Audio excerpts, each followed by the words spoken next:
Central Florida Acura dealers, acceleration comes standard. Good morning to you. I'm Rebecca Turco. Time now for your top stories and weather in 90 seconds. Today's the last day to cast a ballot early ahead of Election Day in Orange, Osceola, and Seminole counties. You still have time to drop off your vote-by-mail ballot at any secure ballot intake station until close of early voting. You can also vote in person this Tuesday, Election Day. We're waking up to a nearly $2 billion Powerball jackpot that's now up for grabs. No one won last night's record-setting jackpot. The next drawing will be tomorrow night, so you still have a chance to win that prize. And as we monitor a system in the Atlantic, the city of Daytona Beach is planning to offer sandbags to residents who need them. Many areas in the county are still recovering from Hurricane Ian. Those sandbags will be available from 8 to 5 tomorrow at Bethune Point Park.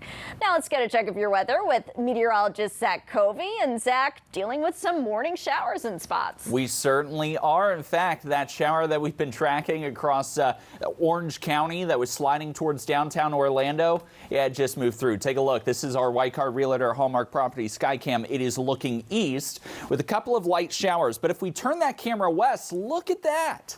Beautiful rainbow right over the Amway Center. Absolutely gorgeous shot there. Good morning to you guys on this Sunday morning. All right, so that light rain continuing to work its way through Pine Hills and Orla Vista, according to Klystron 13. If you're traveling along State Highway 408 or along Highway 50 near Pine Hill towards Pine Hills Road, expect that light rainfall activity for the next 10 to 15 minutes.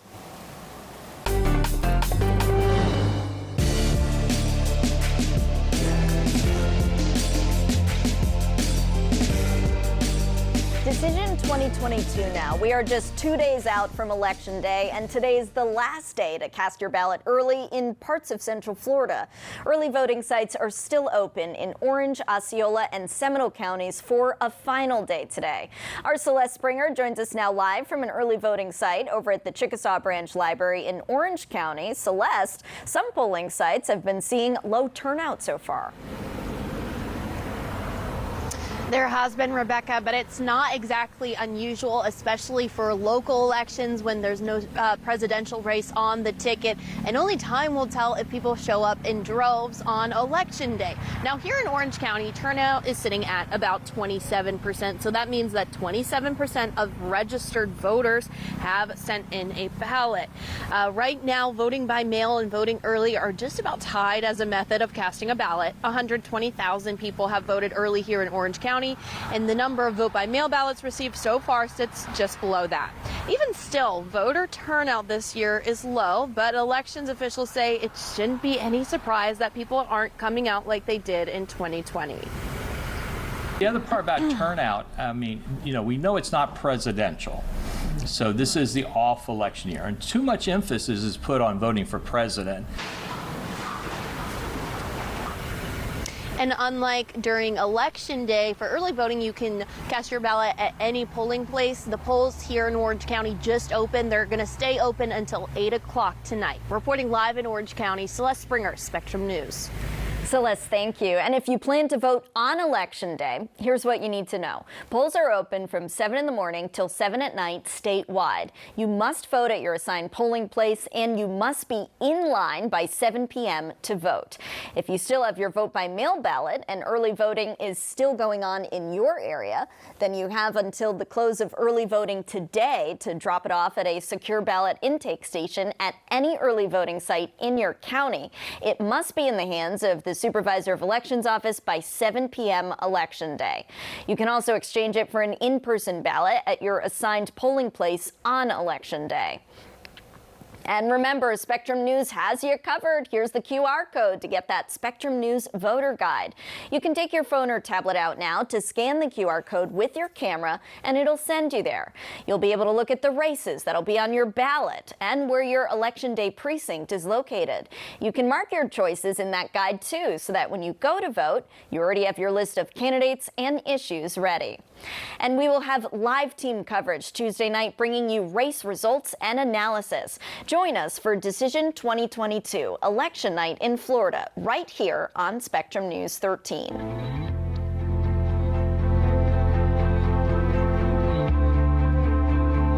are more than a month into the path of recovery after Hurricane Ian, and today is the last day for people in Seminole County to complete their in-person interviews for disaster food assistance.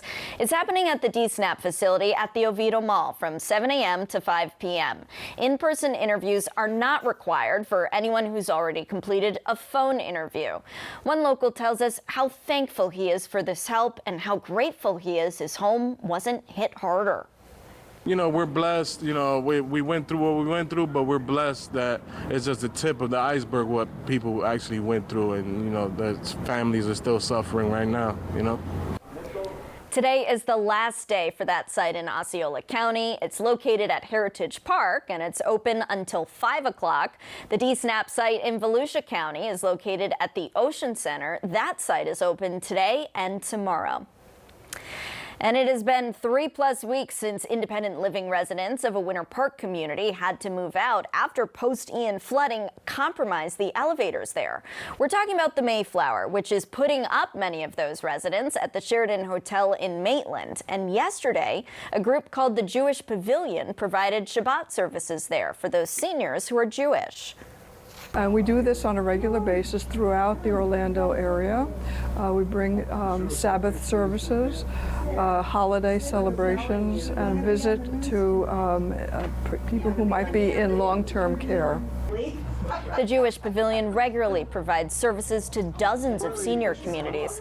As for those Mayflower residents, still no word yet on when they can return to their homes.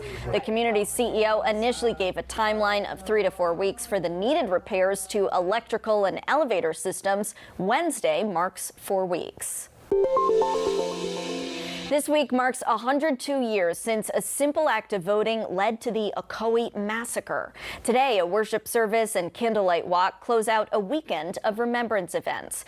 The events are in honor of July Perry and the black men and women who were killed by the KKK for exercising their right to vote. Perry was brutally shot, beaten, and lynched as a warning to other black citizens who tried to vote. More than 200 other black residents were run out of town. Dozens were killed. This weekend in Ocoee is all about education, healing, and uniting the community to remember and grow from a painful past.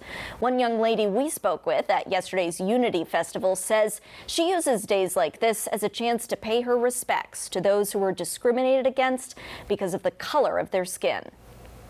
They went through all this stuff, and it's really sad, but I want to make them proud of me. I want to make them glad that I'm doing this so we can help each other, make each other grow as a whole.